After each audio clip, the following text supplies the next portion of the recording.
Welcome to Undocumented Voices. This is a platform where we amplify the voices of those that are often unheard.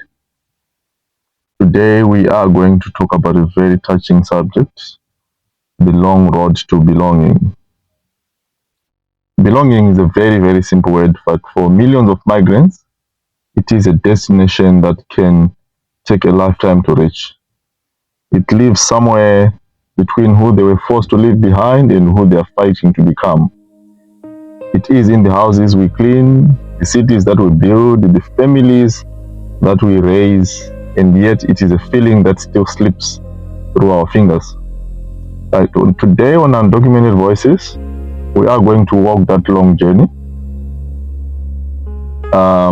which is very uneven.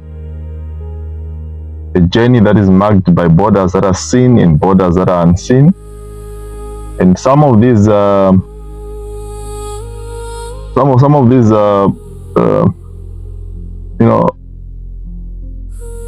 circumstances that we come across are woven into the daily lives that we experience, those side glances that we get, the silent exclusions, the constant fear of being told, yeah, you don't belong here. No, this happens to even the places where we now calling our homes.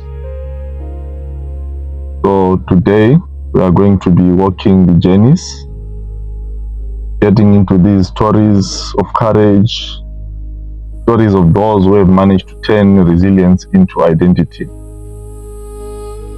All right. There is a very huge question that is always arising when talking about this issue.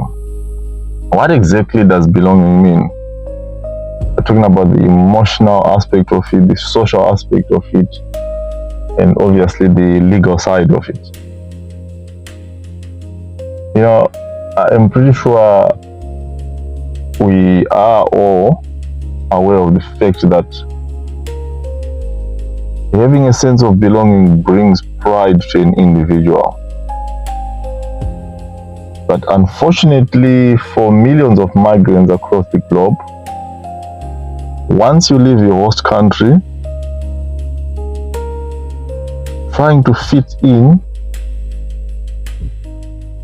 into a society that is not ready to accept you makes it so difficult to have that sense of belonging. And it takes an emotional toll on an individual.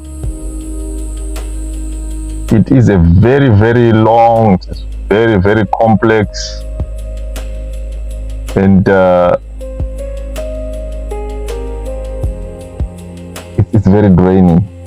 It is very, very draining. We are going to walk through the emotional journey.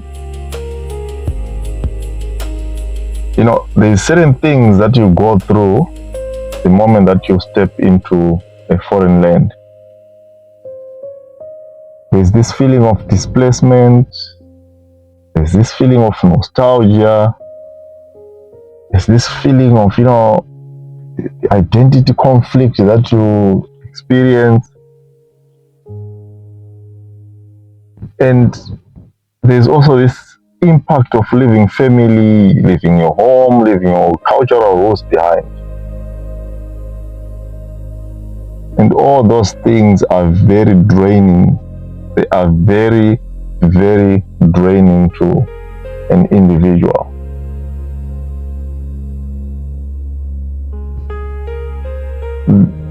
It becomes like a burden that is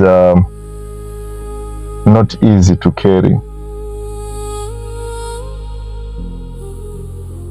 But unfortunately, due to circumstances that would have forced us to leave our home countries, we find ourselves in these kind of situations. I know there's a lot that we try to do, try and fit in, But there are so many barriers that we come across. There are so many barriers that we come across.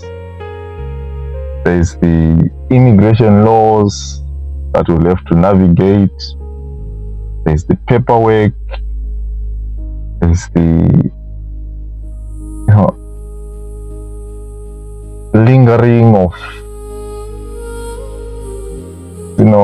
systems. That is just one aspect of it. Then there's the social aspect of it, the challenges, the language barrier, the cultural misunderstandings, discrimination, all of those things. They have got a very huge impact on someone's journey to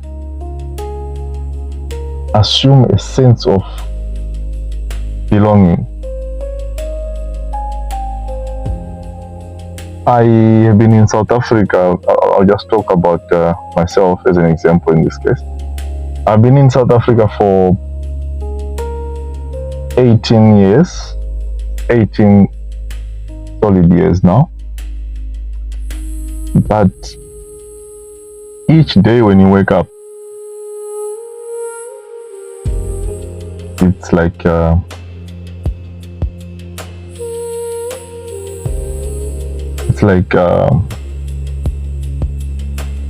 it's your first time. It feels like it's your first time to step into the lands of South Africa.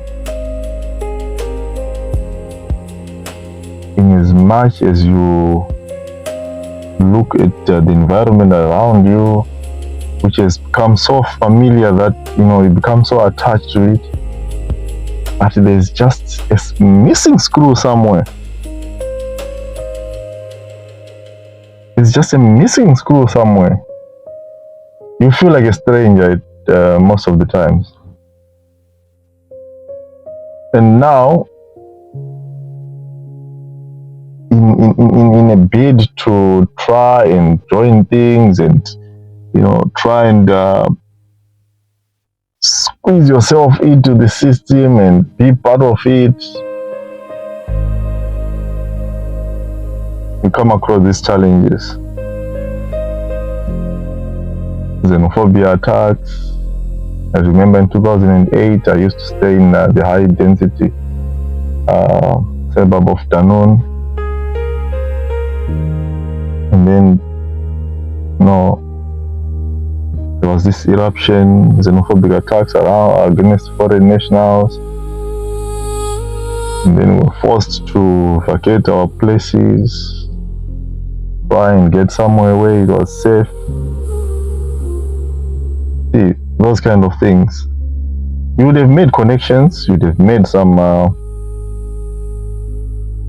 attachments to the environment, the people around you, and then such things do happen. It takes you back to square zero. Back to square zero, where you are reminded again that you do not belong. You do not belong.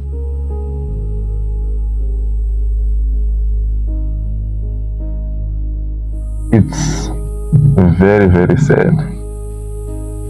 It is very, very sad. Unfortunately, there isn't much that one can do, because the circumstances that force us to leave our destination, our places of origin are different. And as a result, some of us forced to just hang on, persevere, and develop this thick skin, because somehow we just have to survive.